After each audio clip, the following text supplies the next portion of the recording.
will not be allowed to bolster its strength and return to what it was before the war.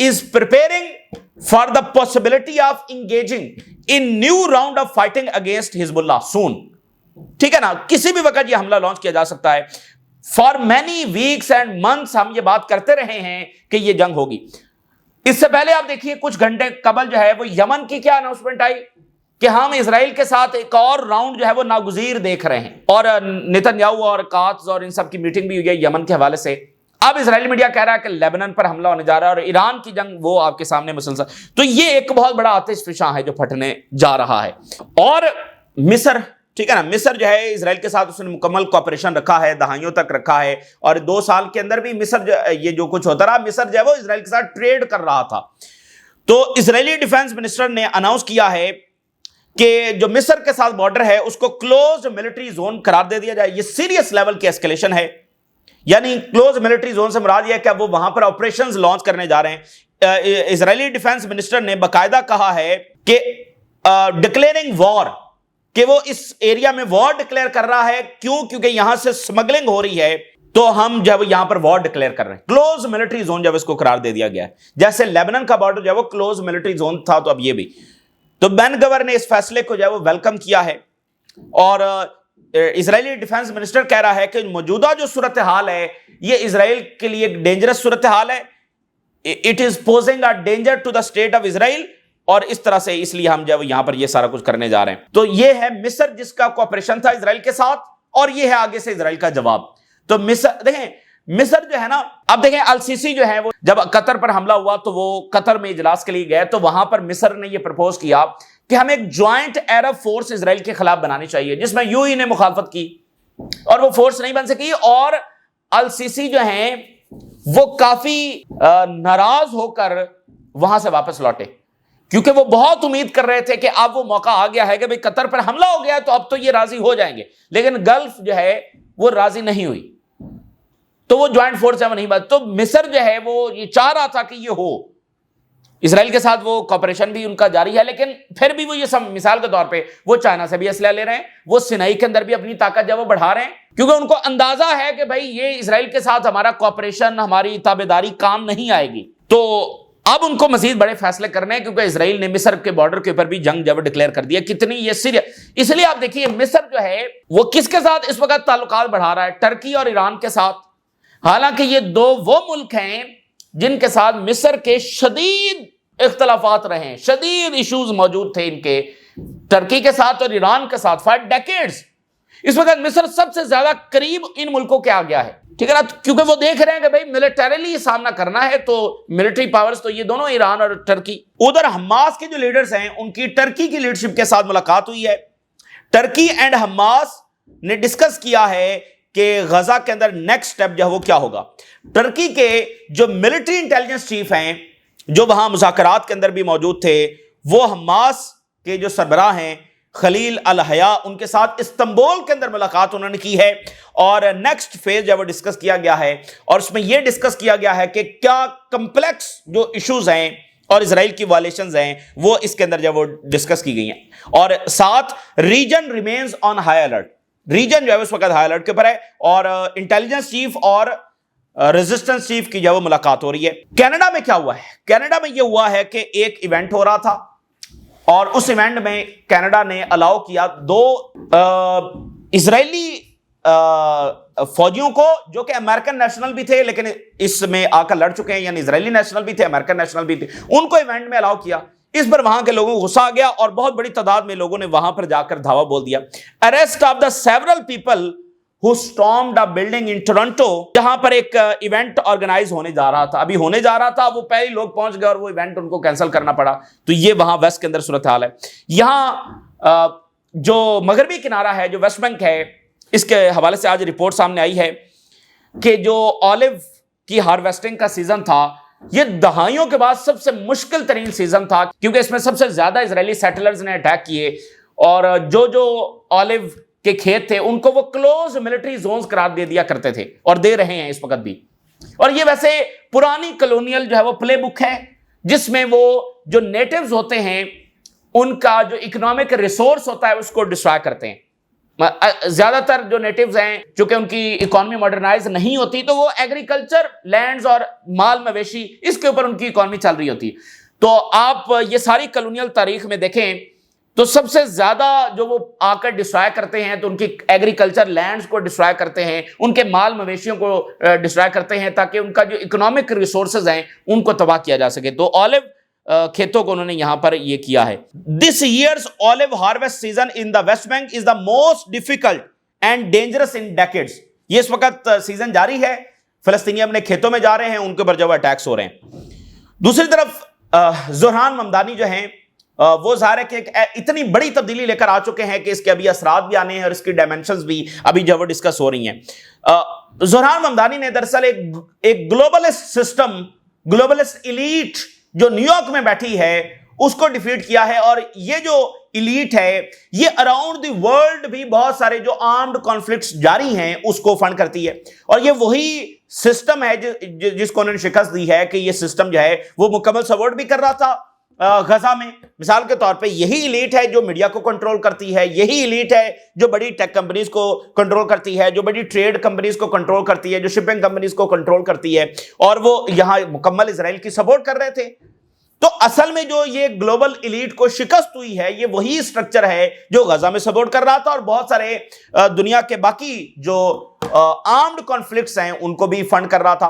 اور 30 کے قریب بڑے billionaires, 30 کے قریب بڑے بلینئرز انہوں نے آخری درجے کا اور ایڑی چوٹی کا زور لگایا زوران ممدانی کو شکست دینے کے لیے، اور ملینز آف ڈالرز ہے انہوں نے جھونک دیے۔ ایون آخری ویکس کے اندر تو کچھ بلینئرز ہیں انہوں نے اپنی اتنی دولت جھونکی ہے، millions and millions of dollar جھونک دیے گئے کہ زہران ممدانی کسی طریقے سے نہ جی سکے۔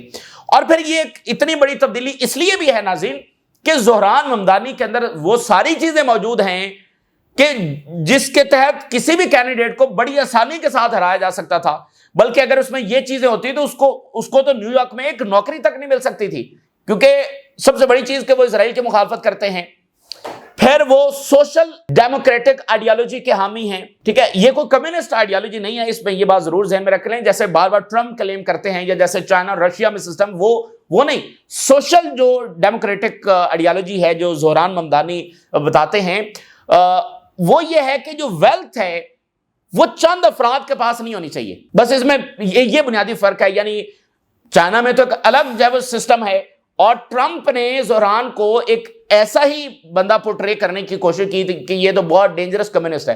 ان کا صرف بنیادی بات یہ تھی کہ ویلتھ جو چند لوگوں کے پاس آ گئی ہے، وہ سسٹم کو ایکسپلائٹ کر رہے ہیں، وہ ان کے پاس نہیں ہونی چاہیے، اور جو سوشل ویلفیئر پروگرامز ہیں اس میں پیسہ زیادہ جانا چاہیے، یعنی لوگوں کی فلاح بہبود کے لیے پیسہ زیادہ جانا چاہیے، بس یہ بات تھی۔ تو اس کو لوگوں نے جب پسند کیا ہے تو جناب علی یہ 30 اور خود ایلون مسک اس وقت سب سے زیادہ وہاں پر پیسے لائے، اور ٹرمپ نے تو نیو یارک کے لوگوں تک کو دھمکا دیا کہ جناب علی میں تو فنڈ جو ہے وہ بند کر دوں گا۔ تو زہران ممدانی کے اندر یعنی وہ اسرائیل کی سب سے بڑی کھل کر مخالفت کرنے والے، اور دیکھیں ان کے مذہب کے لوگوں کی نہیں جو نیو یارک کے اندر رہتے ہیں، ان کی بہت بڑی آبادی نے زہران ممدانی کو ووٹ دیا ہے، کیونکہ وہ کہہ رہے ہیں اسرائیل جو زائنسٹ ہیں ان کو ہم سپورٹ نہیں کرتے ہیں۔ اور زہران ممدانی نے اپنی سپیچ میں کہا ان کے لوگوں کو کہ آپ کی جو پروٹیکشن ہے، آپ کی جو ویلفیئر ہے اس کے لیے میں کام کروں گا۔ تو زائنسٹ جو ہے نا وہ اصل سب کے لیے مسئلہ ہے، تو مسلم ہونا، پھر سوشلسٹ ہونا، پھر اسرائیل کے خلاف کھل کر بات کرنا، یہ تو وہ ساری چیزیں ہیں کہ بڑی آسانی کے ساتھ کسی ایسے کینڈیڈیٹ کو ہرایا جا سکتا ہے۔ ایون میں نے آپ کو بتایا کہ ایسے بندے کو نوکری تک نیو یارک نہیں مل سکتی اگر وہ اسرائیل کے خلاف بات کرے، تو وہ نیو یارک کا میئر بنا ہے، اور یعنی وہ پورا سٹرکچر، وہ پورا سسٹم ان کے خلاف کھڑا تھا۔ تو پھر اس میں جین زی کی نظم جیت ہوئی ہے، وہی جین زی جس نے اتنی بڑی تحریک جو ہے وہ غزہ کے لیے چلائی ہے، تو اس جین زی کی جب وہ جیت ہوئی ہے، وہ جین زی جو ہے وہ یورپ میں بیٹھی ہوئی بھی اس الیکشن کو دیکھ رہی ہے، اور ایون جو جین زی ہے وہ تیسری دنیا کے جو ممالک ہیں وہاں پر بھی بیٹھی ہوئی اس الیکشن کو دیکھ رہی ہے کہ اچھا یہ بھی ہو سکتا ہے، ٹھیک ہے نا۔ تو جین زی سے بہت زیادہ مزید پاورفل ہوئی ہے، اور جو ڈیموکریٹس بالکل کارنر ہو گئے تھے ان کو ایک نیا مومنٹم جب وہ ملا ہے، ان کو ایک نئی ڈائریکشن ملی ہے، ان کو ایک نیا سگنل ملا ہے کہ آگے انہوں نے اپنی سیاست کو کیسے لے کر چلنا ہے۔ دیکھیں نا 3 وے ریس تھی جس میں زہران ممدانی جیتے ہیں۔ جو ڈیموکریٹک پارٹی ہے اس کا اپنا کینڈیڈیٹ یہاں پر موجود تھا، پھر ریپبلکن کینڈیڈیٹ موجود تھا، پھر جو ہے وہ بلینئرز کی فنڈنگ تھی۔ تو 3 وے ریس ہے جس میں زہران ممدانی جب جیتے ہیں، بڑے بڑے جو ڈیموکریٹس لیڈر ہیں انہوں نے آخری وقت تک جو ہے وہ زہران ممدانی کو انڈورس نہیں کیا، ٹھیک ہے نا۔ تو یہ اس لیے اس کو بہت بڑی کامیابی جو ہے وہ کہا جا رہا ہے، اور اس نے اس پورے سٹرکچر کو جو ہے وہ ہلا کے رکھ دیا، اور جو ان کے بڑے بڑے بلینئرز وہاں پر بیٹھے ہوئے ہیں اور اسرائیل کو فنڈ کرتے ہیں، تو ان کی جو دولت ہے اور دولت کو جمع کرنے کا جو طریقہ ہے وہ بھی آن سٹیک ہے. اس لیے تو وہ نہیں چاہتے تھے کہ یہ جیتے، کیونکہ یہ کہہ رہے ہیں کہ میں ان کے اوپر جو ٹیکس لگاؤں گا اور نتنیاہو اگر آئے گا تو میں اس کو گرفتار کروں گا. تو یہ بہت بڑے تبدیلی ہے. اور پھر باقی ریاستوں میں بھی الیکشنز ہوئے ہیں، پینسلوینیا میں، جارجیا میں، کیلیفورنیا میں، باقی بہت ساری ریاستوں میں الیکشنز ہوئے ہیں جس میں ڈیموکریٹس، اس کو بلو ویو کی واپسی جو وہ قرار دیا جا رہا ہے، یعنی ڈیموکریٹس کی واپسی، جو سوچ رہے تھے کہ اب پتہ نہیں کیا ہوگا، ٹرمپ ہی ٹرمپ ہے. اور ایک کل جو الیکشن ہوا ایک جگہ تو جے ڈی وینس کے بھائی کھڑے تھے وہ بھی ہار گئے. یعنی اتنا بڑا دھچکا ٹرمپ کو لگا ہے. تو اب ٹرمپ اگر اسی پالیسیز کو جاری رکھتے ہیں اور اتنی وہ سوچ رہے تھے کہ وہ جو بھی کر رہے ہیں وہ پاپولر ہو رہے ہیں، تو اس سے ثابت ہوا کہ نہیں، اب یا تو وہ اپنی پالیسی بدلیں گے یا پھر مڈ ٹرم الیکشن میں وہ جیتنے نہیں جا رہے، کیونکہ ڈیموکریٹس کی مجبوری ہے کہ وہ اسی ڈائریکشن میں آگے بڑھیں گے، اسرائیل کی فنڈنگ نہیں. اور پھر دیکھیے بہت سارے جو کانگریس مین ہیں ان کو اس الیکشن کے ساتھ یہ میسج گیا ہے کہ ایپیک کی فنڈنگ اب ان کی کامیابی کی ضمانت نہیں ہے. تو یہ بہت بڑی تبدیلی آ گئی ہے، اس کی بہت ساری ڈائمینشنز ہیں اور اس کے بہت سارے اثرات جب وہ آئیں گے. اب جیسے نیو یارک ٹائم دیکھیے، یہ اسی گلوبلسٹ ایلیٹ کنٹرول کرتی ہے نا اس کو، اور جس طرح سے یہ غزہ کے لیے رپورٹنگ اس نے کی ہے، کیا لکھ رہا ہے، کہتا ہے China's agent Zohran wins in New York. China کا ایجنٹ جب زوران کو ڈکلیئر، یعنی کوئی کسر انہوں نے چھوڑی نہیں ہے. اور ٹرمپ نے کہا کہ زوران کی یہ جو سٹیٹمنٹ ہے کہ ٹرن دا والیوم اپ، یہ بڑی ڈینجرس سٹیٹمنٹ ہے. تو ٹرمپ کرٹیسائز ممدانی's tone sees off to bad start. تو اس طرح کی باتیں وہ کر رہے ہیں، تو اس کے اوپر ہم بات کرتے رہیں گے. یعنی اصل جو دھچکا ہے کہ دیکھیے اسرائیل کی سپورٹ اسرائیلی لابی کرتی ہے، اسرائیلی لابی کو طاقتور وہ ایلیٹ بناتی ہے، بلینئرز بناتے ہیں جو وہاں پر بیٹھے ہیں، اور ایپیک بناتی ہے کیونکہ ایپیک ہر کانگریس مین کی کامیابی کی ضمانت وہ دیتی ہے، وہ فنڈ کر دیا، وہ جیت جاتا ہے اور کانگریس میں جا کر اسرائیل کے لیے کام کرتا ہے. وہ پورا سٹرکچر چیلنج ہو گیا. یہ بنیادی تبدیلی ہے جو آئی ہے. اچھا، اب وینزویلا کے حوالے سے جناب علی وال اسٹریٹ جرنل یہ لکھ رہا ہے کہ یو ایس جسٹس ڈپارٹمنٹ جو ہے یہ لیگل جسٹیفیکیشن ڈاکیومنٹس تیار وغیرہ کر رہا ہے کہ پریزیڈنٹ مڈورو کے خلاف، وینزویلا کے خلاف ملٹری آپریشن جب لانچ کیے جا سکے. لیکن ایک مسئلہ ہے، اور مسئلہ یہ ہے کہ پریزیڈنٹ ٹرمپ اس خوف کے اندر ہیں، ہی فیئرز کہ اگر حملہ کر دیا اور پھر بھی پریزیڈنٹ مڈورو نے سٹیپ ڈاؤن نہ کیا تو پھر کیا ہوگا. Trump is reserved in front of his senior aides regarding launching a military operation to overthrow the Venezuela president. Rubio اور باقی سارے کہہ رہے ہیں ہمیں حملہ کر دینا چاہیے، لیکن ٹرمپ ابھی تک ریزرو ہیں اور ان فیئر ہیں کہ اگر حملہ کر دیا اور پھر بھی کامیابی نہ ملی تو پھر کیا ہوگا. اور اوپر سے جو الیکشنز ہوئے ہیں اس کے بعد تو اور مسئلہ کھڑا ہو گیا کہ بھائی جنگ کرنا جس کو رکوانے کے بعد ٹرمپ کر کے آئے تھے، اور اوپر سے ایک فیلڈ وار کرنا. اور ٹرمپ نے اب تک کی جتنی پالیسیز تھیں لوگوں نے اس کو ریجیکٹ کر دیا، برے طریقے سے ریجیکٹ کر دیا. تو اب ٹرمپ کو جو ہے وہ پالیسیز وہ لے کر آنی ہے جو وہ پالیسی نہیں جس میں وہ خود کہے کہ گولڈن ایج سے گزر رہے ہیں، سیلف کلیم وکٹری، یہ کوئی ماننے کے لیے تیار نہیں ہے. تو یہ بہت بڑا یعنی کہ تختہ الٹ گیا ہے. اور ٹرمپ صاحب تو ادھر سوچ رہے تھے کہ وہاں تختہ الٹنا، یہ کرنا ہے. خود ٹرمپ جو ہیں وہ ان کا جو اقتدار ہے وہ اس وقت سب سے زیادہ اس کو ڈیمیج ہوا ہے. اور مڈ ٹرم الیکشن یہ بالکل ہے کہ وہ نہیں جیت سکتے. تو مڈ ٹرم الیکشن تو 2026 میں ہونے ہیں، 2026 شروع ہونے جا رہا ہے، اس کی کیمپین شروع ہو جائے گی، اور ڈیموکریٹس تو اسی الیکشن کے مومنٹم کو لے کر اپنی کیمپین شروع کر دیں گے. تو ٹرمپ کو اس مومنٹم کو توڑنا ہے، وہ جو پالیسیز لے کر چل رہے ہیں، اسرائیل کی سپورٹ، جنگیں، اس کے تحت تو پھر اس سے بھی بڑا نتیجہ ان کے خلاف آئے گا. تو یہ اس وقت کی تازہ ترین صورتحال ہے جو آپ کے ساتھ شیئر کیا. آپ نے رائے ضرور آگاہ کریں. اجازت دیجیے، اللہ حافظ.